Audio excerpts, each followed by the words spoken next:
Ang pagpapala sa pagsunod. Ika-28 Kabanata. Kung lubos ninyong susundin ang Panginoon na inyong Diyos, at gagawin ang lahat ng utos niya na ibinibigay ko sa inyo ngayon, gagawin niya kayong nakakahigit sa lahat ng bansa rito sa mundo. Kung susundin ninyo ang Panginoon na inyong Diyos, mapapasa inyo ang lahat ng pagpapalang ito. Pagpapalain niya ang mga lungsod at mga bukid ninyo. Pagpapalain niya kayo ng maraming anak, masaganang ani, at maraming hayop.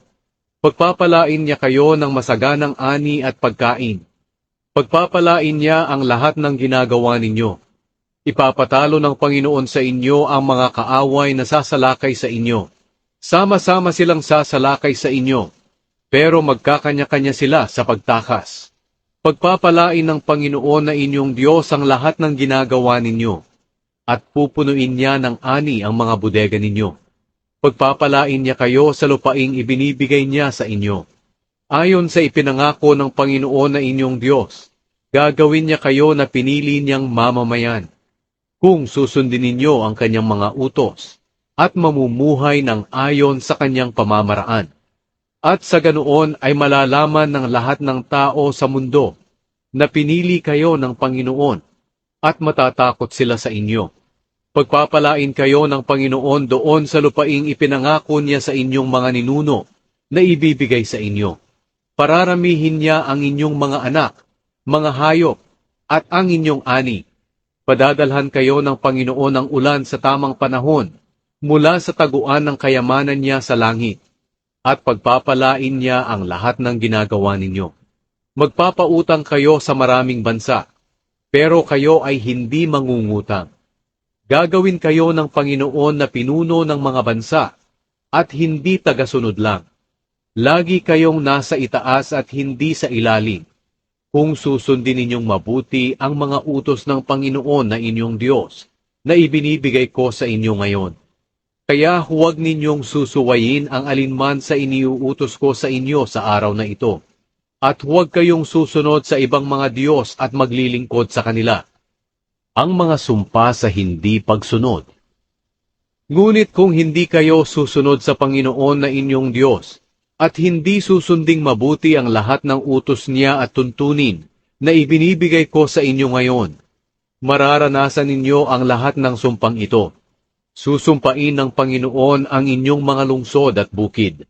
Susumpain niya ang inyong mga ani at pagkain. Susumpain niya kayo sa pamamagitan ng pagbibigay sa inyo ng kaunting anak, ani at hayop. Susumpain niya ang lahat ng gagawin ninyo. Maguguluhan at malilito kayo sa lahat ng gagawin ninyo, hanggang sa malipol kayo at tuluyang mawala, dahil sa masama ninyong ginagawa sa pamamagitan ng pagsuway sa Kanya. Padadalhan kayo ng Panginoon ng mga salot, hanggang sa mamatay kayo, roon sa lupain na titirhan at aangkinin ninyo.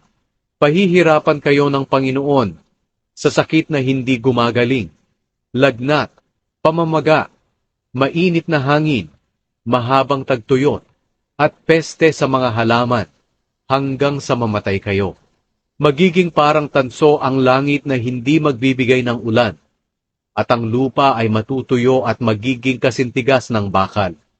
Sa halip na tubig ang ibigay ng Panginoon sa inyo bilang ulan, alikabok ang ibibigay niya. Pauulanin niya ng alikabok hanggang sa mamatay kayo. Ipapatalo kayo ng Panginoon sa inyong mga kaaway. Sama-sama kayong sasalakay sa kanila pero magkakanya-kanya kayo sa pagtakas. Magiging kasuklam-suklam kayo sa lahat ng kaharian sa mundo. Kakainin ng mga ibon at mababangis na hayop ang mga bangkay ninyo, at walang magtataboy sa kanila. Pahihirapan kayo ng Panginoon sa mga bukol na ipinadala niya sa mga Ehipsyo. Patutubuan niya kayo ng tumor, pangangati at galis na hindi gumagaling.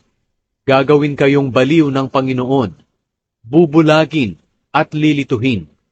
Mangangapa kayo kahit na araw, tulad ng isang bulag. Hindi kayo uunlad sa lahat ng ginagawa ninyo.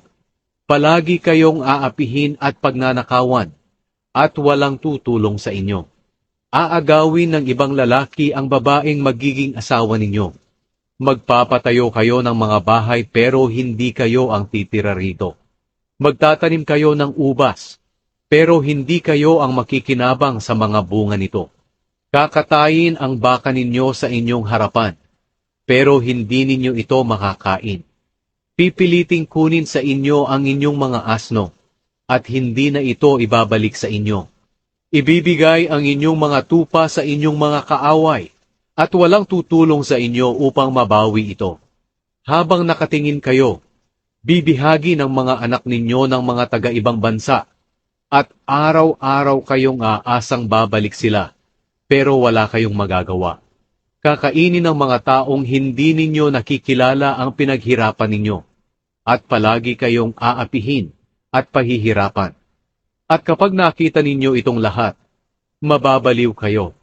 Patutubuan kayo ng Panginoon ng mga bukol na hindi gumagaling, mula sa sakong hanggang sa ulo ninyo. Kayo at ang pinili ninyong hari ay ipapabihag ng Panginoon sa bansang hindi ninyo kilala, maging ng inyong mga ninuno. Doon sasamba kayo sa ibang mga Diyos na gawa sa kahoy at bato. Kasusuklaman kayo, hahamakin at kukutyain ng mga naninirahan sa mga bansa kung saan kayo binihag. Marami ang itatanim ninyo, pero kakaunti lang ang inyong aanihin, dahil kakainin ito ng mga balang. Magtatanim kayo ng ubas at aalagaan ninyo ito, pero hindi kayo makakapamitas ng bunga nito o makakainom ng katas mula rito, dahil kakainin ito ng mga uod. Magtatanim kayo ng maraming olibo kahit saan sa inyong lugar, pero wala kayong makukuhang langis mula rito, dahil malalaglag ang mga bunga nito. Magkakaanak kayo, pero mawawala sila sa inyo, dahil bibihagin sila. Kakainin ng maraming insekto ang lahat ng inyong puno at pananim.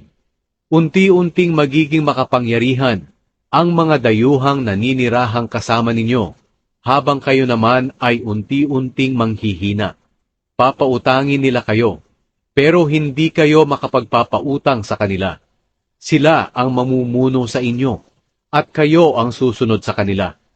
Mangyayari ang lahat ng sumpang ito sa inyo, hanggang sa mamatay kayo, kung hindi ninyo susundin ang Panginoon na inyong Diyos, at ang kanyang mga utos, at mga tuntunin na ibinigay niya sa inyo. Magiging babala sa inyo at sa inyong mga salinlahi ang mga sumpang ito magpakailanman, dahil hindi kayo naglingkod ng may kaligayahan at kagalakan sa Panginoon na inyong Diyos sa panahon ng inyong kasaganaan. Ibibigay niya kayo sa mga kaaway na ipinadala niya sa inyo, at maglilingkod kayo sa kanila. Gugutumin kayo, uuhawin, kukulangin ng damit, at mawawalan ng lahat ng bagay. Pahihirapan niya kayo na parang kinabitan ng pamatok na bakal sa leeg, hanggang sa mamatay kayo. Ipapasalakay kayo ng Panginoon sa isang bansa na mula sa malayong lugar, sa dulo ng mundo, na hindi ninyo maintindihan ang salita. Sasalakayin nila kayo katulad ng pagsila ng agila sa mga kaaway. Mababangis sila, at walang awa sa matandaman o bata. Kakainin nila ang mga hayop at mga ani ninyo, hanggang sa mamatay kayo. Wala silang ititirang trigo, bagong katas ng ubas, langis o hayop, hanggang sa malipol kayo. Sasalakayin nila ang lahat ng lungsod na ibinibigay ng Panginoon na inyong Diyos sa inyo, hanggang sa gumuho ang nagtataasang pader nito na pinagtitiwalaan ninyo. Sa panahong pinapalibutan kayo ng mga kaaway, kakainin ninyo ang inyong mga anak na ibinigay sa inyo ng Panginoon na inyong Diyos dahil sa sobrang gutom.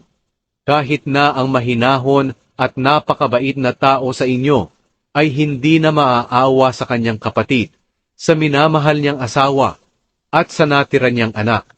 Hindi niya sila bibigyan ng kinakain niyang laman ng kanyang anak, dahil natatakot siyang maubusan ng pagkain. Ganyan ang mangyayari sa inyo, sa panahon na papalibutan ng inyong mga kaaway ang lahat ng lungsod ninyo.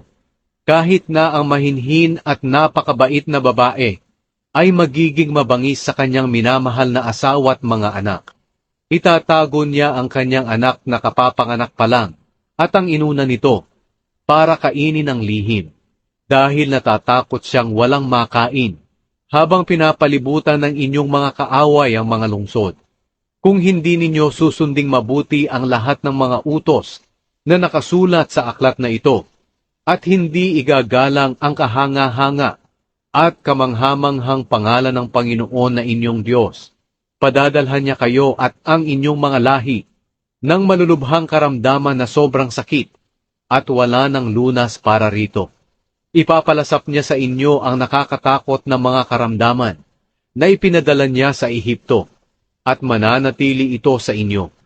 Ipapalasap din sa inyo ng Panginoon ang lahat ng uri ng karamdaman na hindi na isulat sa aklat ng kasunduan hanggang sa mamatay kayo. Kahit nakasindami kayo ng bituin sa langit, kakaunti lang ang matitira sa inyo dahil hindi kayo sumunod sa Panginoon na inyong Diyos. Gaya ng kasiyahan ng Panginoon sa pagpapaunlad at pagpaparami sa inyo, ikasisiya rin niya ang pagwasak at pagpatay sa inyo, hanggang sa mawala kayo sa lupaing titirhan at aangkinin ninyo. Pangangalatin kayo ng Panginoon sa lahat ng bansa, sa bawat sulok ng mundo. At dooy sasamba kayo sa ibang mga Diyos na gawa sa kahoy at bato, na hindi ninyo nakikilala o ng inyong mga ninuno. Wala kayong kapayapaan doon, at wala rin kayong lugar na mapagpapahingahan. Hindi kayo bibigyan ng Panginoon ng kapanatagan, at mawawalan kayo ng pag-asa, at palaging mamumuhay sa kabiguan. Laging manganganib ang inyong buhay. Araw at gabi kayo'y matatakot, at walang katiyakan ang inyong buhay. Dahil sa takot ninyo sa mga bagay na nakikita ninyo sa paligid, sasabihin ninyo kapag umaga, sana gabi na, at kapag gabi naman, sasabihin ninyong, sana umaga na. Pababalikin kayo ng Panginoon sa Ehipto, sakay ng barko, kahit na sinabi ko sa inyo na hindi na kayo dapat bumalik doon. Ipagbibili ninyo roon ang inyong mga sarili sa inyong mga kaaway bilang mga alipin, pero walang bibili sa inyo.